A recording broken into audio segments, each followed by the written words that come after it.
Hey everyone, in this video we're going to finish off our look at the culture lesson or even culture and Latin lesson, the Bayeux Tapestry. So this is part 3. We've made 2 different videos before this. So if you haven't watched them, I'd encourage you to go back and watch part 1 and 2. But what we've been doing in this video is looking at the Bayeux Tapestry. And if you've never heard of it, I'd encourage you to go to part 1 where I did sort of an overview of it. But in general, right, the short version is it's the Battle of Hastings, right, and sort of the lead up of the Norman invasion. So this tapestry, and again, it's called the Bayeux Tapestry because it was found in Bayeux Cathedral, but it comes from northern France, right, modern day northern France, and it's depicting the Norman invasion of England. Now, why we use this, you've heard me say in the first 2 videos. For my class, I like to use it as a culture lesson because it ties in very nicely when we talk about where Latin comes from, where English comes from, rather, because English is a blend of French, Latin, and German. And the reason that happens is because of the Norman invasion in 1066 with William the Conqueror. The Normans are speaking basically French, right, which has Latin in it. It's a version of Latin, but they're speaking that French language. They are of Viking descent. So there is even a little bit of that sort of Viking bit of Germanic in it. But at the time, the people living in England are called the Anglo-Saxons. They're speaking a language which is really closely related to German, right? So when William shows up and conquers sort of this area of the British Isles of England and becomes king, you're going to see this blend of Anglo-Saxon, that Germanic, mixed with French and Latin coming from the Normans. And if you mix that all together and give it some time, you end up with English, right? Which is really interesting. And that's why I use it as a culture unit in my class. But in terms of Latin, the Bayeux Tapestry is fascinating because, as you can see here on this slide, it depicts images with Latin tituli, right, little captions on top. And this Latin is very straightforward. The grammar is pretty easy. There are some odd little typos here and there and different things where it's more medieval Latin than classical, but still it's very easy to read. So I like to give it to my younger Latin students as a way for them to read original Latin and practice, feel good about it, right, kind of build up confidence. This is probably some of the first original Latin they've seen, and also learn some culture as you go. So it kind of ties culture and history mixed in with language. You can never really go wrong. So I'd say if you are an early language or early Latin learner, rather, this would be a good chance to read some Latin, test your skills. For teachers, again, I use it as sort of an overall culture unit, but with some Latin mixed in to help my students. Okay, so what we're going to do, if you haven't watched the first 2 videos, pause, go back, watch them. You can hear the overview of what's going on with the Bayeux Tapestry, the history of it. But what I've been doing is going through the different scenes of the tapestry, reading the Latin, and translating it for you. So if you're using this as a Latin student, pause the video after I read the Latin, see if you can read it and understand it, and then listen to me give the explanation. And if you're able to do what I'm doing or pretty close to it, you can feel pretty good, right, about what's going on. All right, so let's dive right in. So we picked up the story where William is getting ready to cross the English Channel, right? He built up his army, and now he's going to sail across and kind of fight it out at the Battle of Hastings to take over the English throne, right? So here you have Hic Wilhelmus dux in magno navigio mare transiit et venet ad Pevenessae. Okay, so here, Duke William, Wilhelmus Dukes, right? Duke William, he's in a great ship in magno navigio, right? He's in a large ship. He transiit mare, he crossed the sea and came to Pevenessae is Pevensey, right? So modern Pevensey, that's where he lands. So he crosses the English Channel, right? And you can see him with his big fleet, all his soldiers, right? All the boats depicted here, some are kind of in the background there, but he's sailing across the English Channel, okay? Then you have Hic exeunt cavalli de navibus.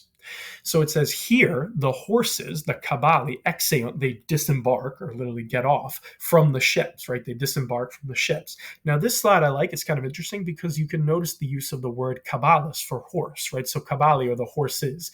This is not exactly what you expect. If you're reading classical Latin, you'd expect equus, right? Cavalus is a later form, which I think is kind of cool. It shows you what time period we're talking about. It's found in sort of later vulgar Latin, they call it, sort of like the common speech. In classical Latin, it's really not that common. I think there's only 1 or 2 instances of it in classical Latin. It's in poetry, if I remember right. So it's interesting because this is where you get a lot of words for like knight, right? So in other words, the word chivalry comes from this, and cheval, I think, is a horse, and chevalier in French.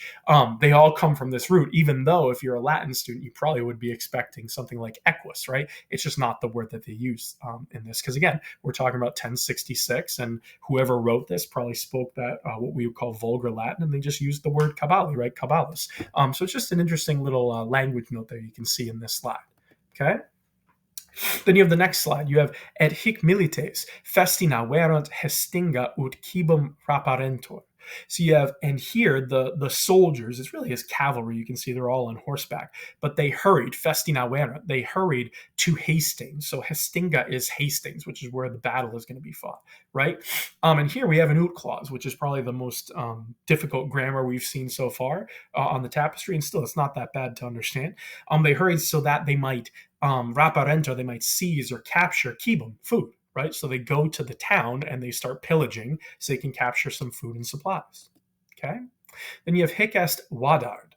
Okay. So it just says here is Wadard. I'm not even sure how to pronounce that, but this is one of the Norman noblemen, right? So again, usually on the tapestry, if someone is named, it means there's someone important. This is a famous Norman nobleman, and that's why he's named here. Okay. That's all I know about him. You can look him up. Then on the next scene, you have hic coquitur caro et hic ministraverant ministry, or ministraverant ministry, rather. Okay, so here, caro, meat, right, is being cooked, coquitur. So here, meat is cooked, and you can see they have the fires and they've got stuff over the fire. It looks like a grill, so they set up the barbecue. They're having a good time, right? Why not? So the meat is cooked, and servants, the ministry really are servants, the servants served it, right? So here you have the noun and the verb, basically the same word, right? Ministry are the servants, and ministraverant means to serve. So they're cooking up the meat and they're giving it out. It almost looks like they have it on like sticks, like kebabs over to the right. But that's what they're doing. They're cooking and having some food, having a barbecue, right? They made it across the English Channel. Why not? Then you have hic fecerunt prandium. So here they made fecerunt, right? It's missing the T, but again, we know what it is, erant ending, perfect tense. Prandium, sometimes it's translated as like lunch, which I think is kind of funny. They had lunch, but it's probably better to be translated as a meal, right? They made a meal. So they're sitting there. You can see the kebabs are being handed out, the meat on the sticks. Everyone's having a good time, and they're eating, okay? Then you have et hic episcopus cibum et potum benedicit. Okay, so and here the episcopus is the bishop. So the bishop benedicit means blessed, right? So literally says something good, right? Says a prayer is what it means. And we're missing the M on potum and cibum, but you can get the idea. So the bishop blessed the food and the drink. So before they eat, they're saying a prayer, right? So you have this prayer going out before they eat, the Catholic prayer. Makes sense, okay? Because you can see them all around the table, and the food is being blessed before they dive in, okay? Then you have Odo Episcopus Wilhelmus Rothbard. Okay, so there's two people here. Okay, so this is three different names. Sorry, not two people, three people. In the middle, you can see Wilhelmus, right? William, he's in the red, sitting in the middle, most important. To his left, the person is labeled as Odo EPS, which is short for Episcopus. This is Bishop Odo, right? Bishop Odo is actually the Bishop of Bayeux, right? So the Bayeux Tapestry, there you go, in Normandy. And he's a close advisor. I think he's actually a relative of William. So he's one of his very close advisors. I would warn you, though, not to be fooled.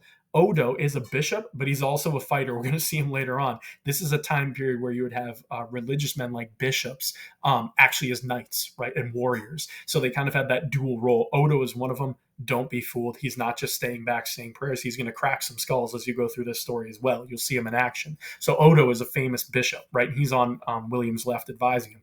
Now to the right, we have Robert. So Rothbard, the T, kind of goes away in modern English. But Robert is actually the half-brother, I think, of William the Conqueror. He's another Norman noble, right? So these are basically William's chief advisors hanging out at the party. So William with Robert and Odo, these people are advising William, the Duke, on what needs to be done. So just an interesting scene there with some famous people labeled.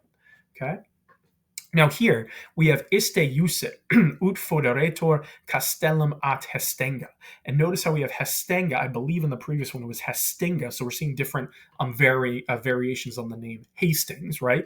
But you have he, iste, meaning William, he ordered that, ut, it's another ut clause. So he ordered that a fort be dug, foderetur, right? So a castellum is where you get the word castle, but it's not really a castle. It's probably what you call a motte, if you're thinking Motte and Bailey construction. So a Motte and Bailey is like that wooden castle with like the trench around it, if I'm remembering right. That's what they're doing. So it's saying he ordered that a fort be dug at Hastings, at Hestinga. Notice how you have at instead of ad, but and again, the at is more modern English, right? At. So he ordered them to build a fort. So this would have been a wooden fort, and you can actually see it in the background if you're looking here, sort of the in the background to the right a little bit. You can see what's going on.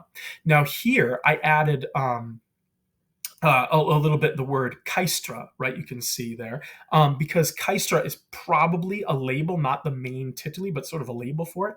Caestra just means the fort, right? So it's where you get castrum or castra in English. And it's just interesting because, again, caestra, or really castra in Latin, is where you get the word Chester or Cester in English. So any English town like Manchester that you see, the Chester part means it was built on top of an old Roman fort, right? Because the word castra, rather, is the Latin for a fort. So here it's caestra, same idea. So it's almost like he's saying build a fort, and then in the background you have the fort. So that's what they built. And again, you can see it's this wooden fort sort of on top of a hill. Okay? In the next scene, you have hic nuntiatum est Wilhelmo de Haraldo. Okay, so here William was told, nuntiatum est, he was told about Harold, right? So William was told that, it was announced to William about Harold, is kind of what it means. So he was told about Harold Godwinson. So in other words, he finds out that Harold Godwinson is coming. I would assume this is after the Battle of Stamford Bridge, where Harold Hardrada, the King of Norway, has been defeated. And now William knows that the battle is about to happen. Okay? Then in the next slide, you have hic domus incenditor, rather. So here a house is burned down. Not sure why, but still, maybe they're burning down Hastings before they leave. I actually don't know. But you have a house being burnt down, right? And I feel bad if that's the family in the bottom. I have no idea. That would be kind of terrible. One of you can look into it. But they're burning a house down. Sure, why not? You can see the two guys with the torches burning that house. Okay? Here is sort of an important one too. You have hic milites exierant de Hastenga, excuse me, et venerant ad prodium contra Haraldum regem. So here the soldiers depart, exierant, they go out, right, from Hastings, de Hastenga, and they came, venerant ad prodium, they came to battle, right, ad prodium contra Haraldum regem, against King Harold. So they're leaving their fortifications, right? They're leaving the town, and you can see that William's army is going out to face Harold Godwinson. And you can see here all the different cavalry leaving, right? So you have the sort of Norman knights charging off into battle. That's what's being depicted here. Okay? And you have hic Wilhelmus dux interrogat vitalem si vidisset Haraldi exercitum. Okay, so here we have, again, a little bit more complicated Latin with a subjunctive, but you're saying here, right, William, or Duke William, asks, interrogat, he asks Vital, I'm assuming is the name, Vitalem, it's the name of someone, right, if he had seen, if he had seen the army of Harold, right, Haraldi exercitum. So here it's saying that he's trying to find out where Harold is. So he's saying, have you seen him? Where is it? Okay. And you go to the next slide, it leads right in. You have iste nuntiat Haraldum regem de exercitu Wilhelmi ducis. So this one, right, iste, he, right, this one tells or announces to King Harold, right? So Haraldum regem, he tells King Harold about the exercitu, about the army, right? Ablative there, exercitu, about the army of Duke William, Wilhelmi ducis. So in other words, William is asking where Harold is, and now Harold finds out that William is outside of Hastings, right? They're basically on a collision course with each other. And here you can see King Harold depicted, right? So the messenger is telling him, I'm assuming Harold is the one up on the horse, and he's saying, hey, they're over here, okay? Then you get this scene. You have hic Wilhelmus dux alloquitor suis militibus ut preparent se viriliter. So here is right before the battle. Interesting scene. You have here Duke William speaks alloquitor, right? They're speaking to his men, suis militibus, right? He's speaking to his soldiers that they should prepare, preparent, they might prepare themselves, say, viriliter is kind of tricky. It means something like manfully, like with manly vigor. It's related to the word we or man, but like get ready for battle is the idea. Prepare themselves manfully, right? Get all your energy, your virtue, your virtus, right? Think of it that way. He's preparing them for war. So William is shouting out saying, let's go, right? He's rallying the troops, and they're about to go charging into battle against Harold Godwinson, right? King Harold. Okay, then you have et sapienter ad prodium contra Anglorum exercitum. So this is the second half of that slide.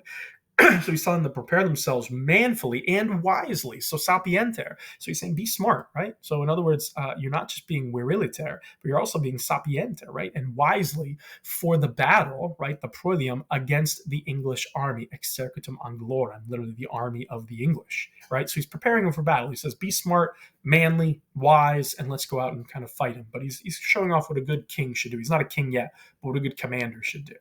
Okay. And then you have a depiction of the battle. So here we go. You're starting to see the knights charging. You got men with axes and armor. And this is the battle. There's arrows flying.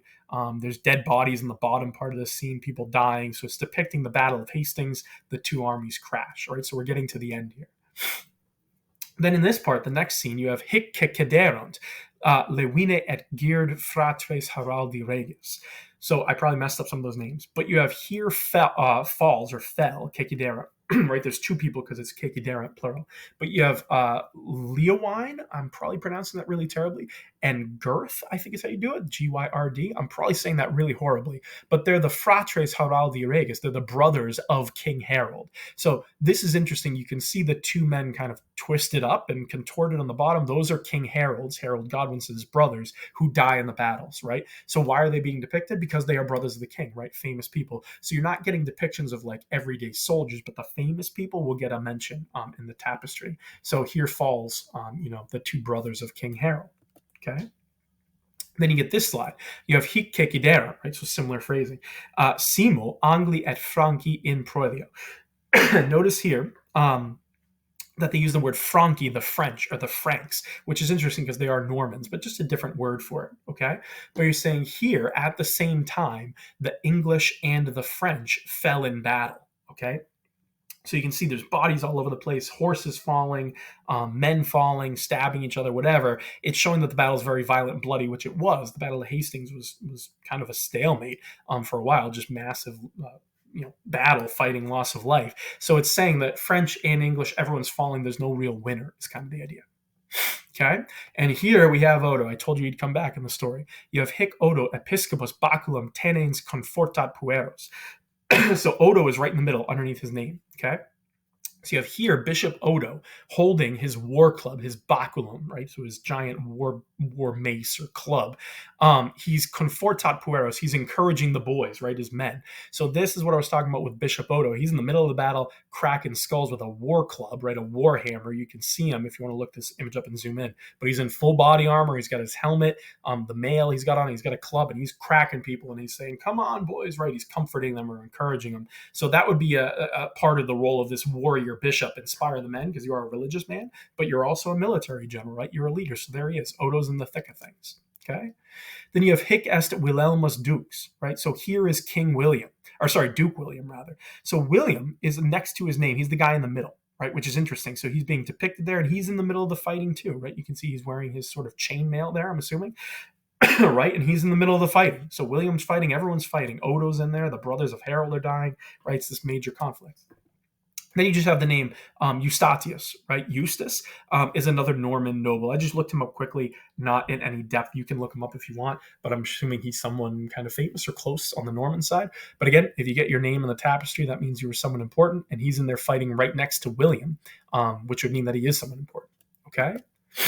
Here you have hic Franci pugnant et ceciderunt qui erant cum Haraldo.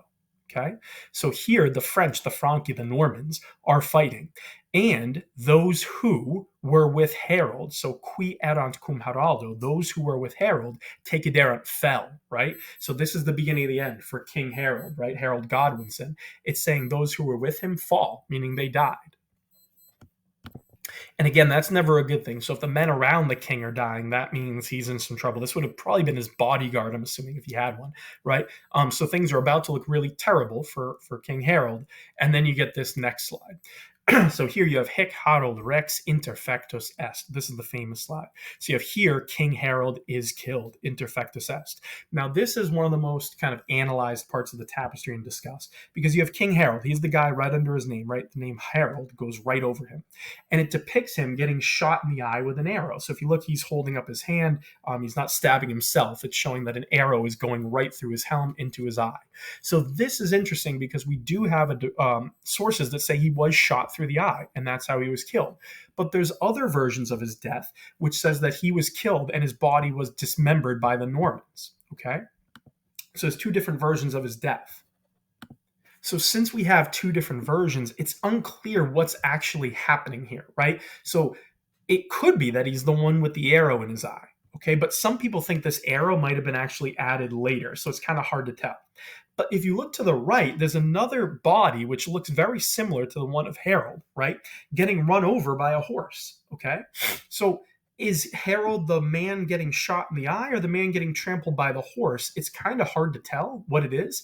But it could also be, and this is not my idea, but other sort of scholars have said, it could be that both are true, that he was shot in the eye and then he was kind of subject to dismemberment and trampling, and his body was kind of, disgraced a little bit here. It's hard to tell. It's very hard to tell. But again, it's interesting because it does kind of create this subject of debate on how Harold died. We have both things here, right? So the tapestry is interesting because we're not entirely sure which one it is. Okay.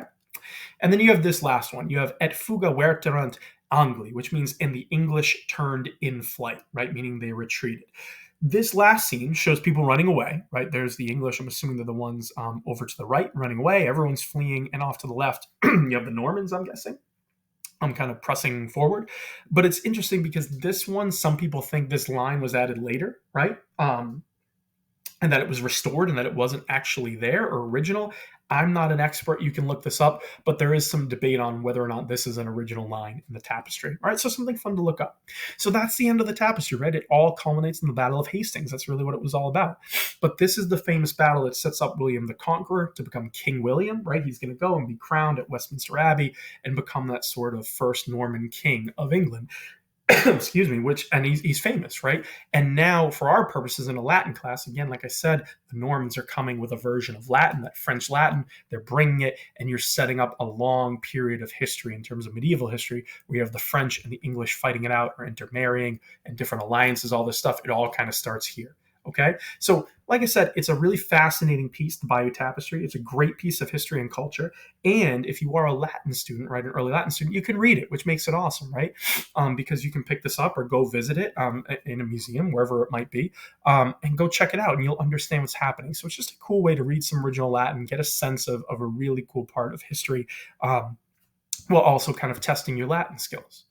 So like I said before, if you want to keep learning, there's a bunch you can do. I've said this in all the videos I made, the first two. Keep learning. There's a bunch on YouTube, a lot of good stuff online. You can look up articles, whatever it is. But I'd encourage you to keep learning about this just because it's such a fascinating piece of history that we still have depicting a famous event. But look it up, right? In the meantime, though, hopefully you were able to read it. If you have any questions at all on the Latin, feel free to put them in the comments below. But like I said, use it as a chance to expand beyond a traditional textbook, read something different that's still in Latin. This is a great unit to try to tie history, culture, and Latin all together. If you need any help, let me know, but otherwise, good luck.